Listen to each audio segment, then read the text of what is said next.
Hey everybody, what's up? Mash guide here today. It's not going to be too long, trying to make a shorter format than the other ones, so we'll get started. 5A. She swings her hand really fast. It's a really good poke button for her when you're pressing somebody on wake up.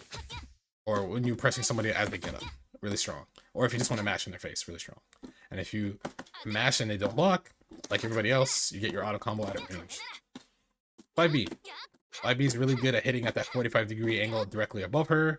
It's a lot quicker than her 3C, and it's a lot less committal, but you still have, you can still get hit for whiffing it if you're too close to your opponent. Then you have 5C. She takes a big step forward, big steppy. You know, standard mid, pretty fast, combo filler, or just a button to poke with and get pressure. Then you have 6C. I should actually set the dummy to crouch because you need to know if it's overhead or not. The version that's not charged is not an overhead, but it's something you could do to throw people off with, like to mash throw or mash or try to jump on wake up. However, if you want the overhead, you have to hold the button. There you go. That's an overhead. You can special cancel it, but you can't rebeat out of it. AKA, you know, normal pressure like 2A, 2B, 2C, 5A. You can't do that. If you do charge 6C, you have to use a special move or moon drive or any X move. That's how you cancel out of that. And then her 3C is, you know, a 3C that everybody in the cast has at good anti-air, but hers moves her kind of far forward. She takes a sizable step, so it can be possible to have people air dash at you and you'll just go in front of them. So you have to actually time this one. You have to figure out how it works. 2A, standard 2A, goes pretty far. 2B, her 2B is actually pretty big at a glance. It doesn't look like it's as big as it is, but where it hits from is really deceptive. Like, this is her 2B. This is a little susceptible. Then you have 2C. Now 2C kind of does look like it hits how it's supposed to because of the after image. But 2B might be the button that you use as a replacement because it's kind of disjointed. It's more disjointed than her 2C. Faster, less recovery on block, so 2B might be the button that you want to press instead of 2C to hit people from walking backwards. Then you jump A, 45-degree angle downward. Good at chasing people down with air dash. You air dash at them, jump A, get your turn. Jump B. Jump B is kind of like her 2B, and the angle that it hits at is also strange. It's a little bit bigger than it looks. It helps you keep pressure. Her jump C is similar to Saber. Hits in front of her if you don't charge. It hits only in front of her and below her, and you can cause this nice little cross up to occur. I say cross up with the quotes because you can kind of see her trying to block it the correct way. But then you also have charge jump C, kind of also like Saber. So you see how she's able to like fly out a good portion of the screen and still have it come out and hit behind her, directly below her.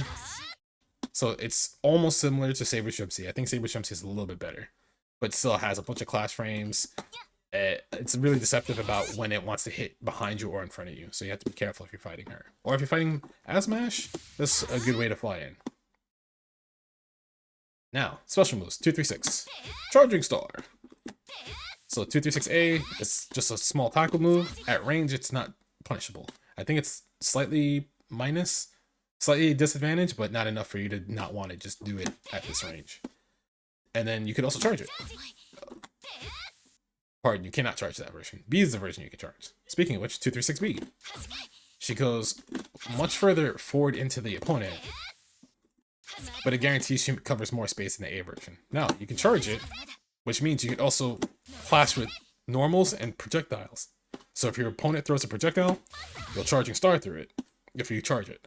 If they do a normal and you made it at the same time, you'll clash and most likely be able to blow through it as well. And then 236C goes through projectiles. Also is just one of those combo tool type things or force your way in type tools. So you have to be careful because, as you can see, she does recover a little bit, and depending on what the opponent's doing, they can fly over it and punish you. Of course, unless you have moon drive, then in which case you might be okay if they block it. DP. Her ADP doesn't go that high, but if you think people are trying to throw you on wake up, you can do that immediately, and you get a combo off of it, actually, if it hits. Otherwise, you would stick normally with the BDP. Version has invincibility that you see there on the left. Goes all the way up. It can be punished, so you have to be careful. So unlike the ADP, which you can Moondrive if it gets blocked, you can do something cheeky like that in an overhead. The B version, you cannot Moondrive on block. You can only Moondrive if it hits. And then EXDP, trying to get rid of people's safe jumps, trying to get rid of their like cheeky setups. It's a good way to handle those as well. Then you have T2A, small like it's like a small shield dash that hits the ground, causes project like sand that sprout up from below it. Small poke to hit people at certain ranges, and if you know it hits and you can confirm it, meaning when you know it hits them, you can spam meter and carry them in the corner and get some sort of confirm. Same thing with the B version. The B version is slower startup, but plus on block. So if you notice, the A version is faster than the B version, but the B version is more advantageous on block. I believe the A version is slightly disadvantageous, but not enough to be punishable. So a lot of times your pressure in the corner will evolve around trying to see if the opponent can discern the A and the B versions fast enough before they can escape pressure. And then you have T2C. It's like a way to keep your opponent in block stun after blocking any sort of special move that you have.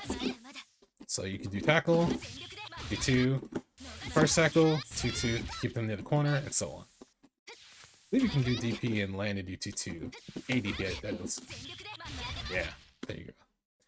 Then you have 214. She goes Bashu. She like flies in the air a little bit. It's kind of cute. She does have a follow-up if you press the button again, but for the A version, it's not overhead. It's just combo filler / trying to chase somebody in the air. Then you have the B version. This version is a little bit slower, as you can see. B version, there we go. It's a little bit slower, but it goes further and it catches more people trying to jump at you or air dash at a certain angle. And then 24C, that's combo fodder. So essentially, if you're like, hey, I just need this combo to carry all the way to the corner, you do 24C. And then you have 214 in the air. So 214A is just like delayed forward flip shield bash that if you notice, Noelle has to stand up to block it. She has to stand up to block that.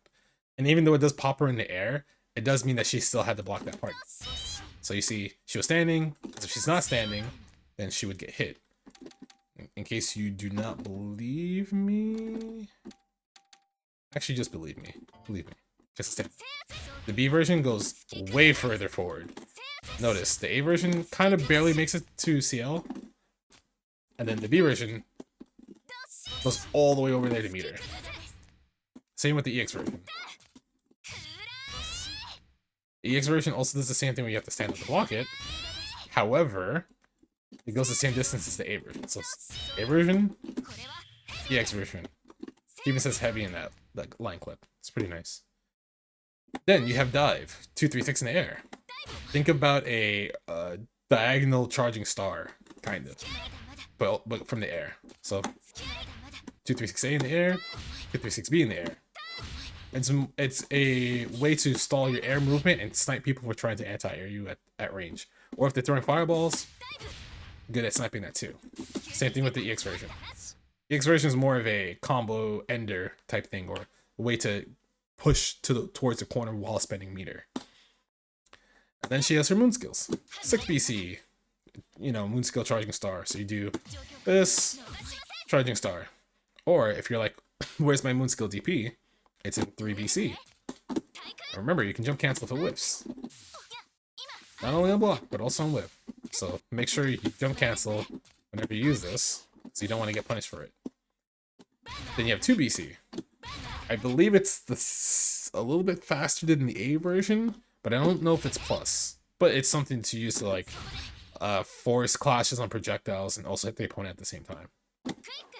Then you have 4 BC. If you notice, she has to stand up to block the second part.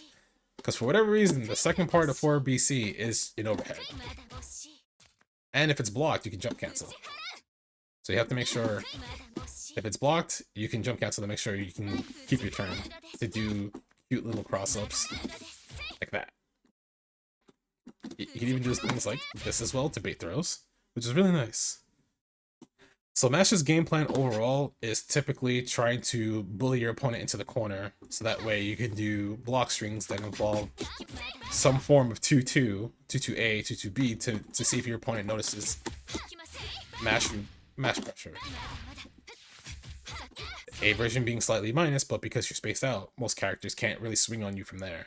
So you could do things like use your 2B, which hits at a deceptively further range than most other characters almost. So if you know people like to press like 2B or 2C, or their sweep, your 2B will usually beat it out because it's kind of disjointed. Same thing with your 6C at range. Because 6C hits at a pretty far range, you could also make it so that people who like to jump get smacked back down. And then you do your best to try to contain your opponent. Strike throw, you know, 2-way throw. And if they're tired of eating that throw, you'll do 2 and 4A in the air, which is this, and you get a combo off of it. Alright, so I think that's most of the match stuff that I wanted to say so far. I'm probably missing some stuff here and there, but, you know, it can be described in the comments. Make sure you let me know if I've missed anything. If I did, I can explain it a little bit more, give an addendum. But everybody, thank you for watching. If you like the way this format is so far, because I've been trying to cut it down, then please say something in the comments, or, you know, just Twitter or anywhere else. Just make sure you let me know so I figure out what's going on. All right, y'all. I'll see y'all later. Take it easy. Peace. Bye.